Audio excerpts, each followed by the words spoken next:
Sometimes we forget why we're here. It's easy to fall off track.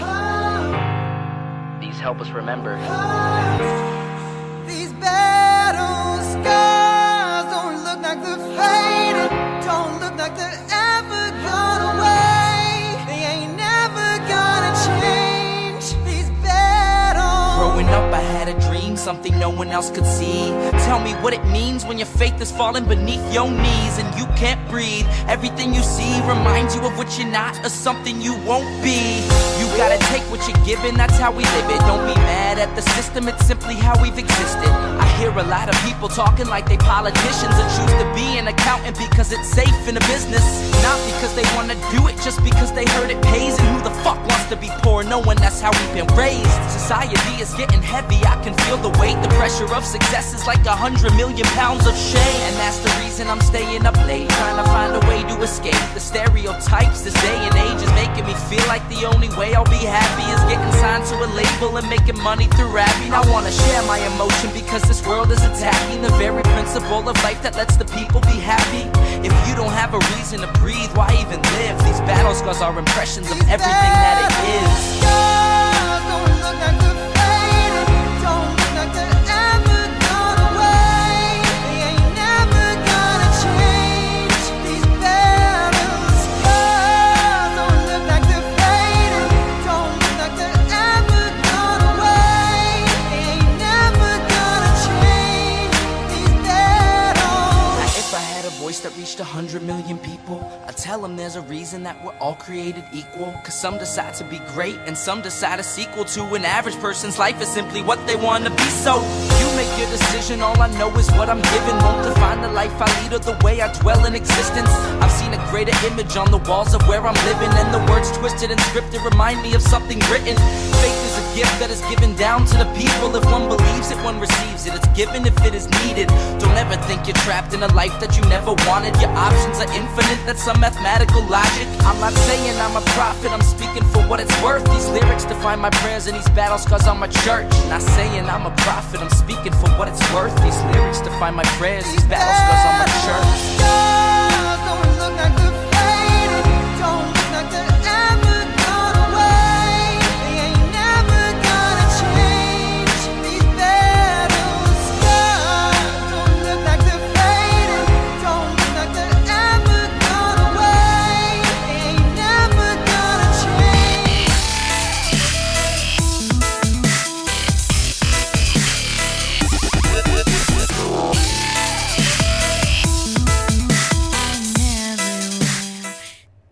Well, hello everyone. How are you doing? I see Bunchy is still freaking out. Don't know why. You just gotta let him be. I hope you all are having a good day. I was planning on doing a couple shows today, but that is not going to happen. I have a deadline for some minutes today that I have to finish after this. We had that executive committee and LNC meeting last weekend. Now, technically, the LNC meetings aren't due for 20 days, but executive committee meetings are due in 7 days. So they're due today. So I'm just doing both of them.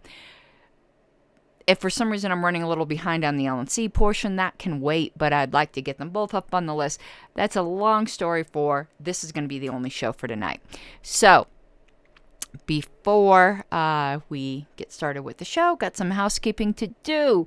The YouTube stuff. If you're not subscribed to this channel or the Cult of RONR channel where this is being streamed at the same time. How did I get? I think I'm getting a pimple or something. I got like this red mark. Go over to the Cult of RONR and please subscribe there. We do stream the shows for that channel here, and I think it kind of cannibalizes the fact that people don't subscribe over there. So I'm eventually going to stop doing that so that people who want to watch the Cult of RONR are going to need to watch it there. But please go over there and give a like and a subscribe. I would truly appreciate it. Also, as I said, Twitter has been fire. Go and follow me on Twitter, Karen at Karen Ann Harlos. Man, I've jumped from ever since Muskie took over, from 9,000 followers to now I'm like 10,200 or so. I would really appreciate a follow over there. I am much more active there right now than I am on Facebook. Ooh, Who is calling me? Don't call me. Hold on, we got to wait for that phone. There we go. It's supposed to be on Do Not Disturb. Yes, I do record using my phone because the iPhone camera is bomb diggity. Okay, so lastly, that was you, wasn't it, JJ? You were calling me. Great.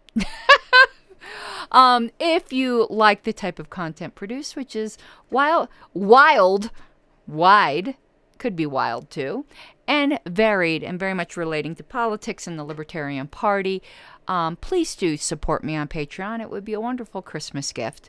And that is patreon.com/Pink Flame of Liberty. Okay, and the last bit of housekeeping is to promote one of my sponsors, who is Sean Dempsey of the Libertarian Party of New Hampshire. He's a children's book author, and he wrote two wonderful, beautifully illustrated children's books. One is The Tale of Two Brothers, and the other is Ava in the Storm.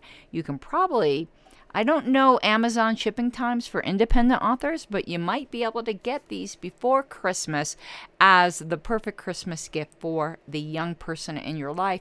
And I just appreciate it if you would support a supporter of the show, and I'm sure Sean would appreciate it as well. Speaking of New Hampshire, I am going to be in New Hampshire in just over a month.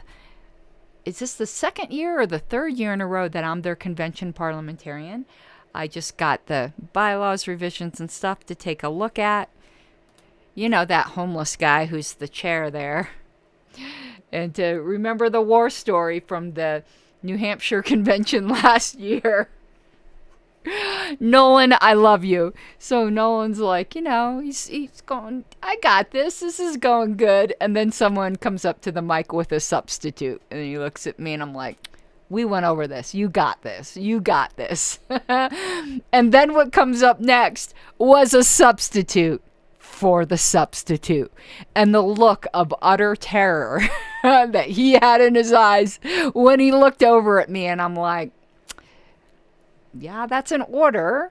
And I've never, ever seen this before in the wild. So we're going to get through this together. And we did. And we ended up back at the original motion.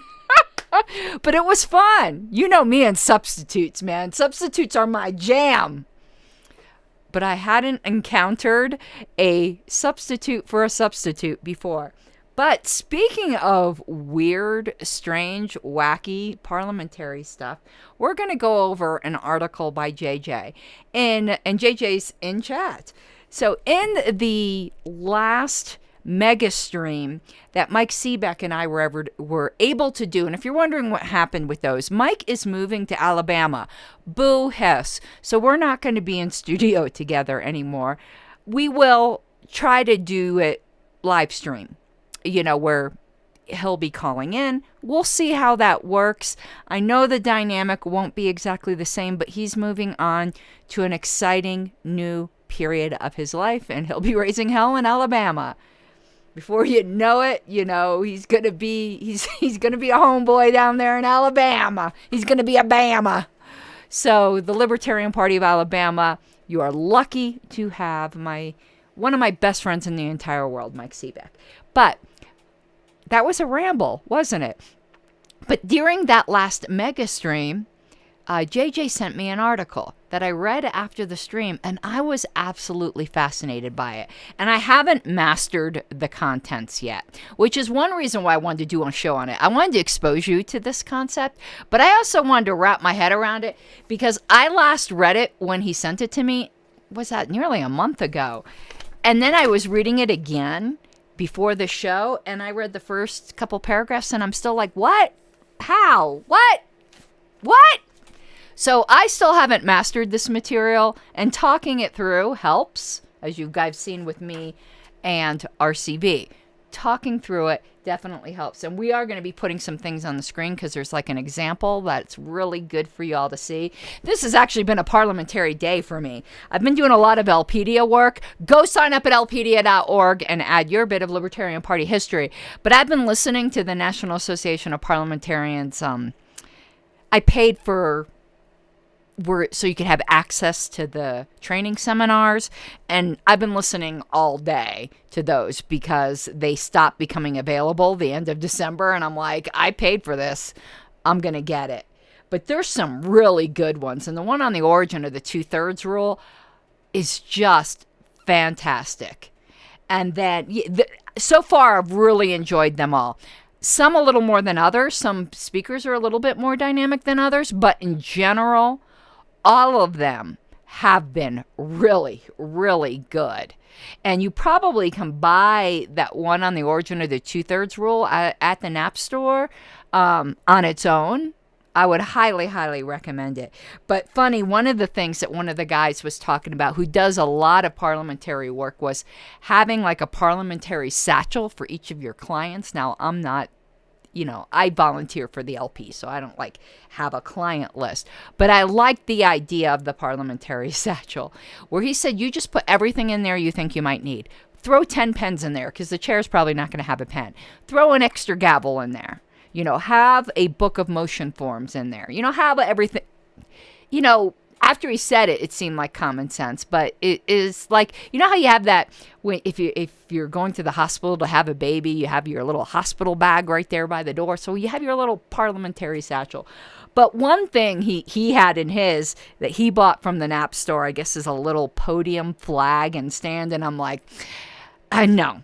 I'm not going to be having that in my parliamentary satchel, but I will pick up an extra gavel and things like that. I thought that was really cool and thoughtful. And, I could always just stick my little petite little clear gavel in there, but no, this gavel's staying down here.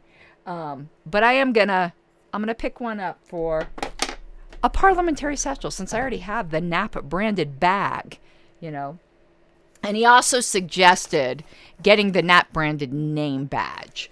The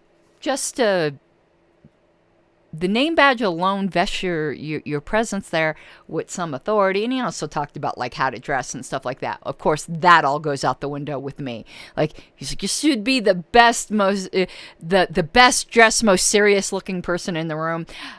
The pink hair has already blown that. So I will, I'm going to go with my own look. There is no way in hell I am going to look like most parliamentarians I see who look like, as I've said, fucking funeral directors.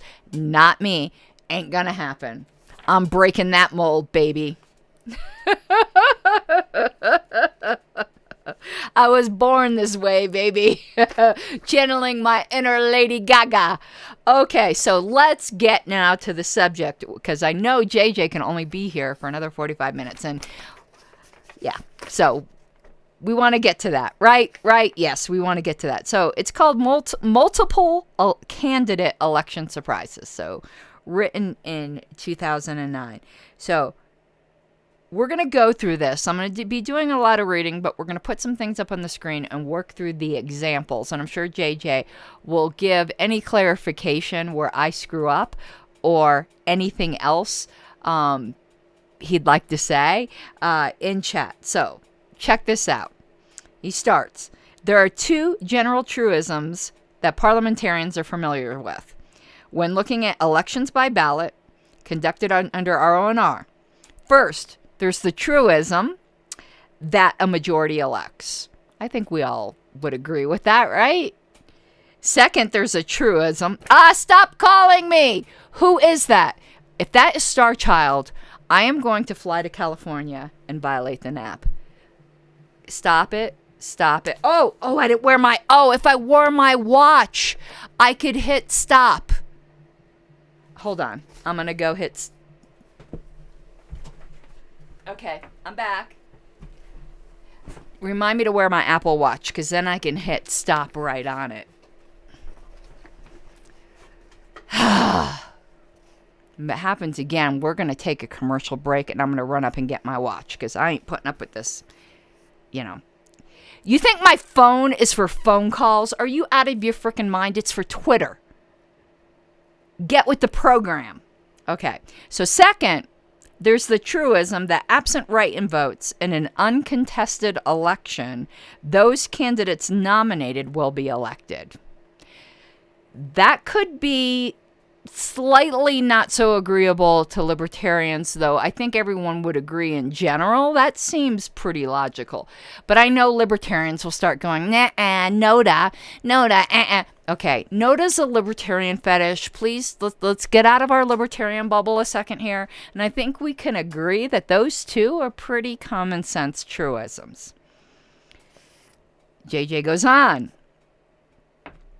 In the case of election for multiple positions, such as seats on a board, both truisms are wrong.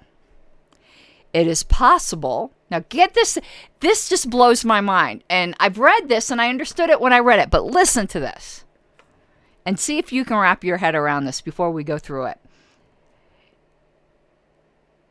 It is possible for someone to receive a majority and not be elected. It is also possible for a candidate or candidates in an uncontested election not to be elected on that ballot, even without write-in votes. Isn't that interesting? Both of these seem like surprises, but both are possible under the rules. So now we're going to go through how this is possible. The first one, for someone to receive a majority and not be elected, that's kind of a, I'm not saying JJ worded it this way. It's a trick answer in a way. It's true, but it's because there's something that's not being said that makes it derp obvious once we point it out. But on first blush, it's like, what? How can someone get a majority and not be elected? All right. So RONR notes that in ballot elections, oh my God.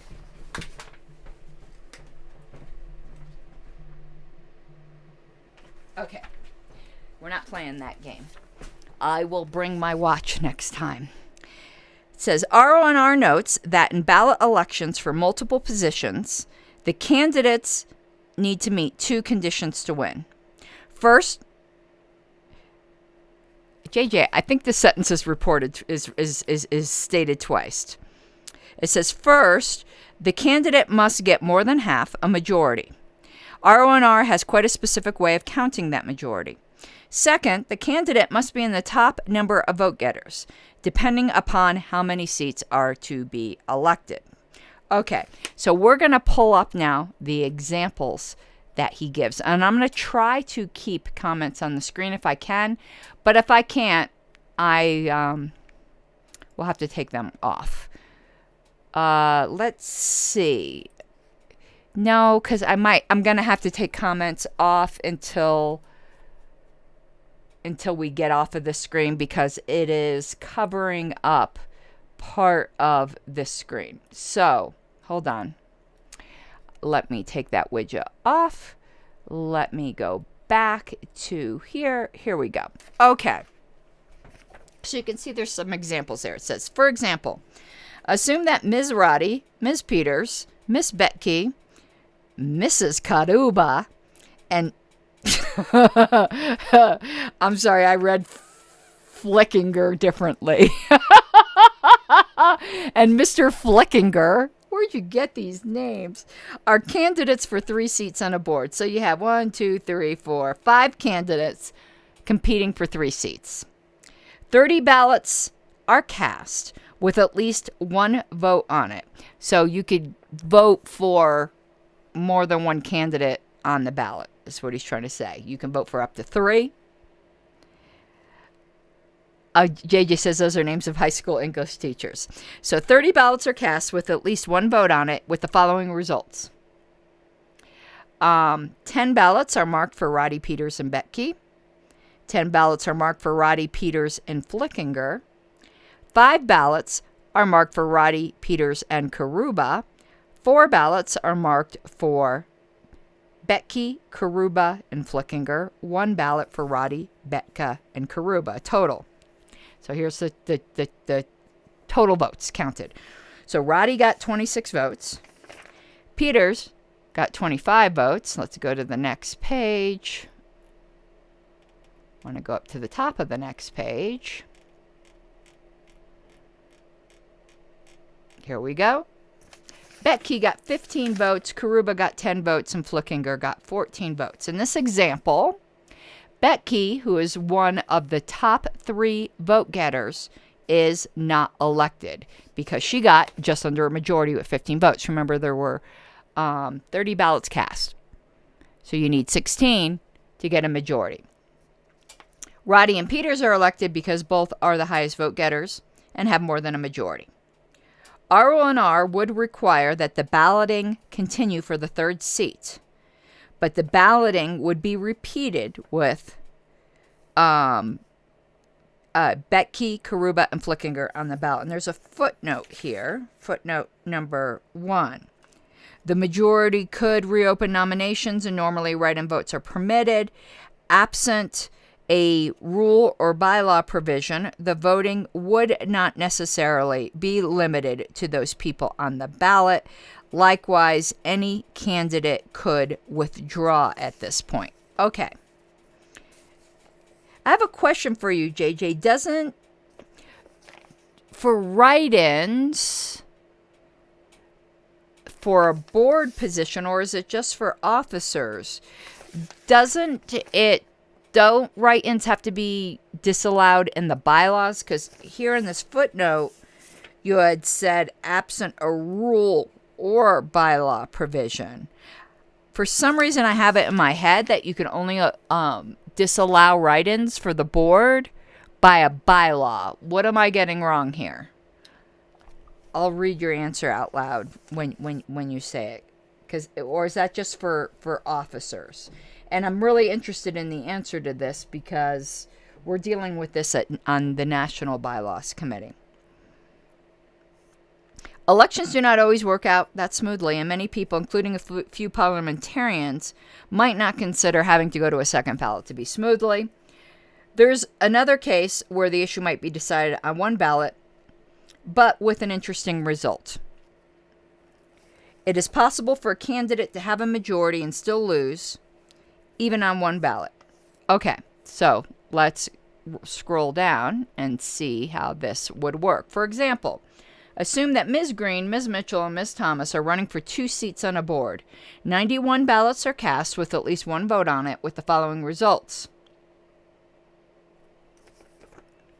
And here you have them. 31 ballots for Green and Mitchell, 30 ballots for Green and Thomas, 30 ballots for Mitchell and Thomas, with a total of all 3 of them getting a majority.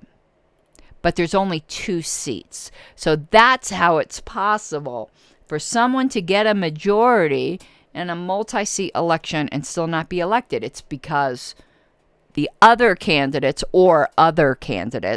also got a majority and got higher over a majority than they did.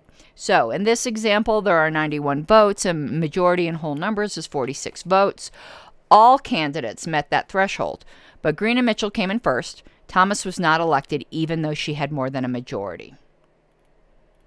And he goes on to say, this situation is envisioned in RONR, which states if more than the prescribed number receive a majority vote, the places are filled by the proper number receiving the largest number of votes. And we've seen this in national party elections. So now that the examples brought forth, you're like, oh, I get it. This can happen with at-large. There have been at-large elections. There's 5 seats. More than 5 people get a majority. It's the top vote getters that have at least a majority. So it says it's possible for someone to get a majority, even a large one, and lose a multiple position election. So once the examples brought forth, that seems pretty, you can understand that. Okay, but the second part, which we are going to put up here, and give me 1 second because I'd like to, what am I doing here? Why is this not working for me? I want to minimize that. Here we go. Want to go back here. Put the widget back up for a second. So, okay, hope you all got that. Waiting to see if there's any questions. So that's how it's possible for someone to get a majority in a multi-seat election and not win. I think that's very straightforward. Even though it might not be immediately intuitive when you hear that, once an example is brought forward, it's pretty understandable. But here's the next thing.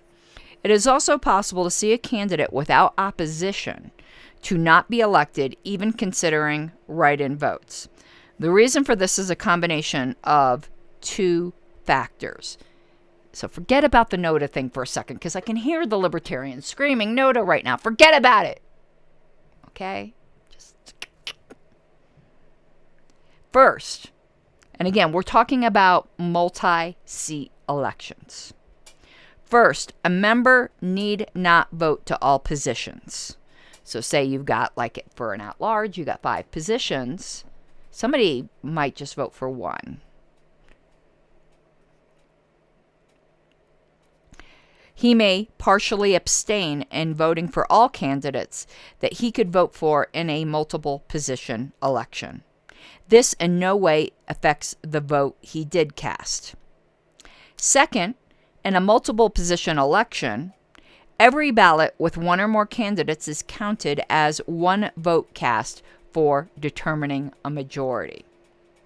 For example, assume that Ms. Patterson and Ms. Wagner are running for 2 seats on a board.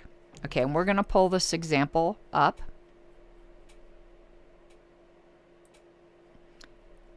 And let me see if I can scooch this over, and that way I can keep comments up.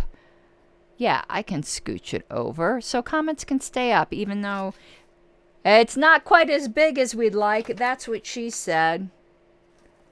Let's see if we can fix that a little bit. No, we really can't. All right, we're going to leave it like that. And what page are we on? We are on page 3, up at the top here. So, Ms. Patterson and Ms. Wagner are running for 2 seats on a board. 90 ballots are cast with at least 1 vote on it with the following results. 40 ballots, so you'd need 46 to get a majority, but 40 ballots are marked for Patterson and Wagner. 4 ballots are marked for Patterson alone, and 46 ballots are marked for Wagner alone. So Patterson got 44 votes, which is short of the 46 needed, and Wagner got 86 votes and was elected. And it says even though the election was uncontested, and the reason why it's considered uncontested even though there was multiple candidates is because there were 2 seats and 2 candidates. So that's what made it uncontested, even though there were multiple candidates. Just want to make that clear. It says a second ballot with just Patterson on it would be needed. This, and here's something that's going to be interesting to libertarians. This partial abstention is so common that it has even made it into the parliamentary lexicon as a bullet vote. And there's a citation of Riddick, page 199. What is Riddick, JJ? Oh, it's back here. Riddick's Rules of Procedure, 1985. I've never heard of that. I might need to buy that. Okay. We're familiar with the term bullet vote from approval voting. We use the bullet vote all the time on the LNC. Because with approval voting, you could end up, because it's a non-differentiated approval, and that's why I prefer RCV, you could end up knocking off the candidate that you actually like better because there was someone else that you could live with that you gave a vote for, and the person you actually preferred lost by that 1 vote. That's why I do not even like, I don't like approval voting. Nathan, go to an election by acclamation. You can't do an election by acclamation if your bylaws require a ballot vote.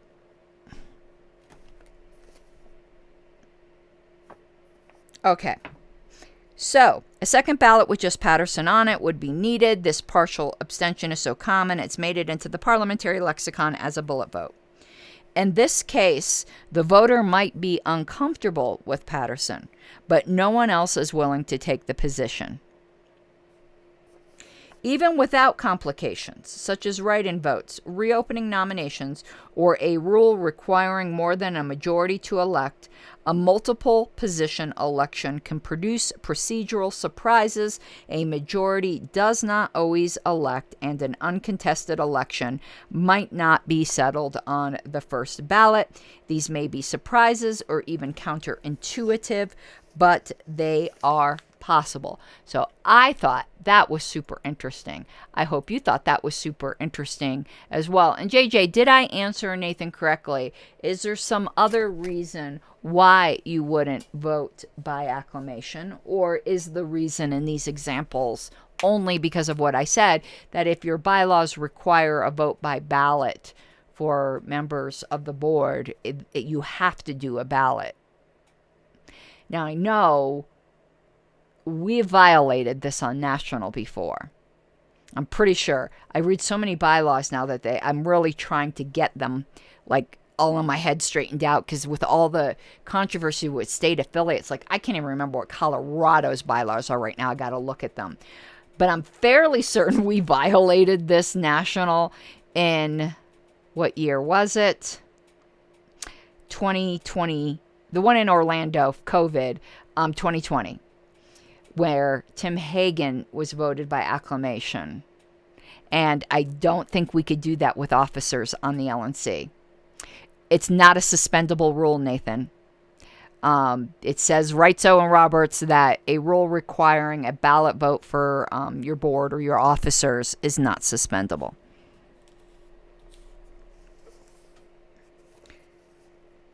Plus, in general, Nathan,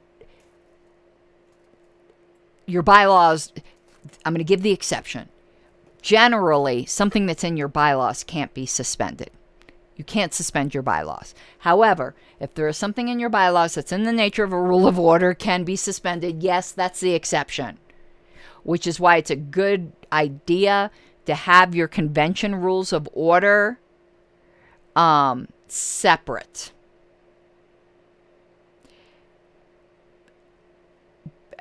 That way, there isn't a question as to whether or not a rule can be suspended or not. I know Alicia was trying to get everything that was in the national bylaws that could be interpreted as a rule of order in the convention rules.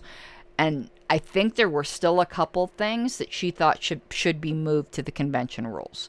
We're going to be facing that in Colorado as well, because there was a question I sent JJ the other day as to whether the requirement for public office candidates to be elected by approval voting was suspendable, and I believe it was JJ's opinion that it is suspendable.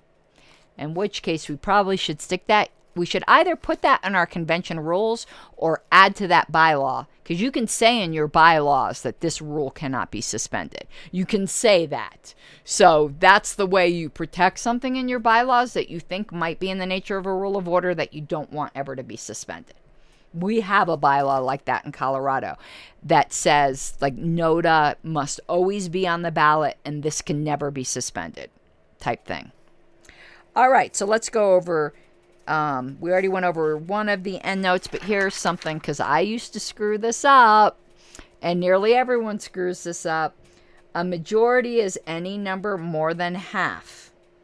Any number, even an infinitely small one, that is more than half constitutes a majority. Technically, any more than half of 91 is at any number above 45.5, unless there are fractional votes, nearest vote possibly 46. However, what people tend to say, and I did this as well, is a majority is 50% plus 1. No, it isn't.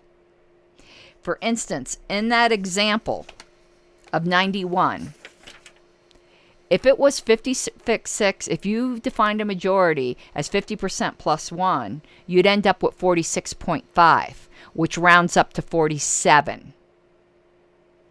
which is one more than what an actual majority is. So when you're dealing with people and you don't have fractional votes, if you define a majority as 50% plus 1, you're going to make your majority one more than it actually should be. So please stop saying 50% plus 1. I did it. I think we all do it. It's more than half. That's what it is. It's more than half. It's not 50% plus 1. Okay. I'm going to pick up that Riddick's Rules of Procedure. All right. So I hope that was interesting to you. I found that super, super interesting. And then once you go through it, now that we've gone through it again, I understand it. But I think JJ in the opening paragraph, he was good, got you pulled in, because the one that was really like baffling, but he didn't say it's because the reader puts in an assumption when they're reading it. When you say that somebody could get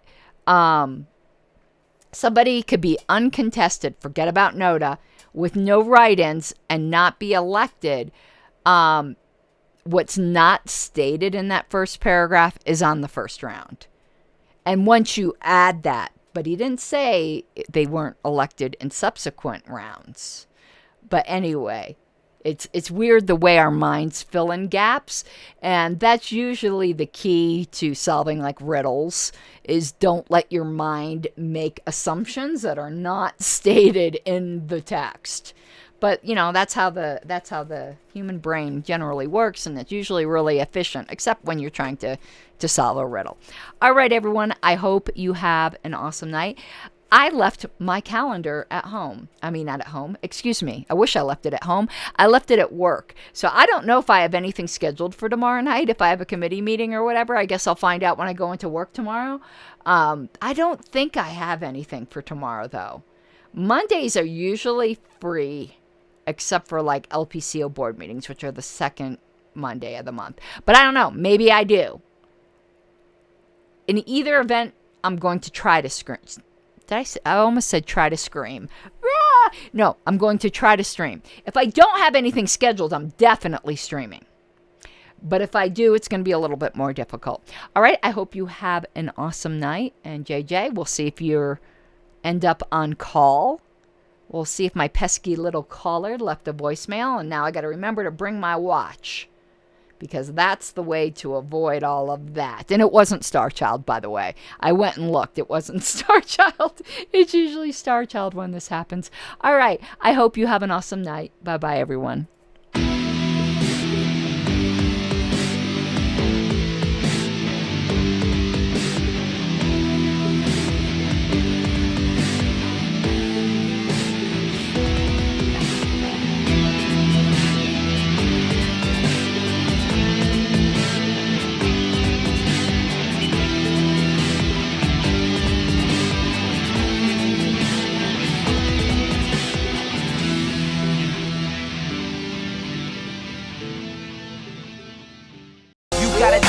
Given, that's how we live it. Don't be mad at the system, it's simply how we've existed. I hear a lot of people talking like they politicians, or choose to be an accountant because it's safe in a business.